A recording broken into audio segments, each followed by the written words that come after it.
હું માણાવદર તાલુકાના રોણકી ગામનો ખેડૂત છું। મારું નામ છે પરબતભાઈ નારણભાઈ ડાંગર।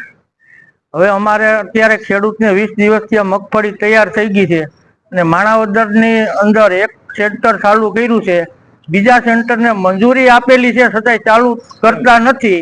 તો અમારે ખેડૂતને આ કેટલા દિવસો આ ટાઈટને તડકો વેઠવો। બીજા નંબરમાં જેમ વહેલી ખરીદી થાય તો વહેલા ખેડૂતને પૈસા મળે।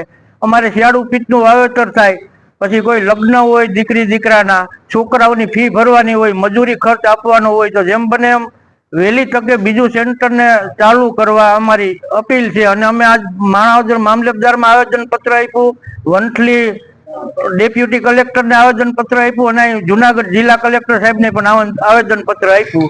અને અમારો રજૂઆત એવી છે, કૃષિ મંત્રી અને જિલ્લા કલેક્ટર સાહેબ બેને એવી રજૂઆત છે કે જેમ બને એમ વહેલી તકે માણાવદરમાં બીજું સેન્ટર ચાલુ કરાવે અને ખેડૂતનો એને નિવેડો આવે। હું રાજુભાઈ બોરખતરિયા, આજ માણાવદર।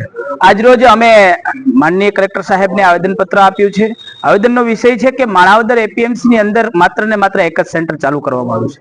માણાવદરની અંદર અન્ય સેન્ટરો જેને મંજૂરી પણ મળેલી છે, મંડળીઓને મંજૂરી મળેલી છે, છતાં પણ સરકાર અને તંત્રની ઢીલી નીતિના કારણે ખેડૂતો ક્યાંક ને ક્યાંક પરેશાન થઈ રહ્યા છે। ત્યારે મારી આપના માધ્યમથી એક માંગ છે કે આ જે સેન્ટરો છે વહેલી તકે શરૂ કરવામાં આવે, જેથી કરીને સેન્ટરો શરૂ કરવાથી ફાયદો એ થશે કે ખેડૂતો આજે એકદમ એવી હાલતમાં પીસાઈ રહ્યા છે કે તેને પોષણક્ષમ ભાવ મેળવવો તો મળે ક્યાંથી? ક્યાંય વેપારીઓ ભાવ લેવા માંડવી ખરીદવા આવે છે તો 4-5 હજારનો જે ફરક છે ખાંડીએ ફરક પડે છે। ત્યારે એકમાત્ર જો આશા હોય તો એ આજે જે ટેકાના ભાવે ખરીદી થઈ રહી છે એના ઉપર છે, પણ ત્યાં પણ ખરીદીની કોઈ વ્યવસ્થા ન હોવાના કારણે માત્ર ને માત્ર એક જ સેન્ટર ચાલુ હોવાના કારણે ખેડૂતો આજે ખૂબ મોટી પીડા ભોગવી રહ્યા છે। ત્યારે આજે માણાવદર તાલુકાના તમામ ખેડૂતોએ માણાવદર મામલતદારશ્રીને આવેદનપત્ર આપ્યું છે, વંથલી પ્રાંત ઓફિસરને આવેદનપત્ર આપી અને કલેક્ટર સાહેબને આજે રજૂઆત કરી છે કે અમારી જે આ માંગણી છે એને તમે વહેલી તકે પૂરી કરી અને ખેડૂતોને પોષણક્ષમ ભાવ આપવાની વાત જે સરકાર કરી રહી છે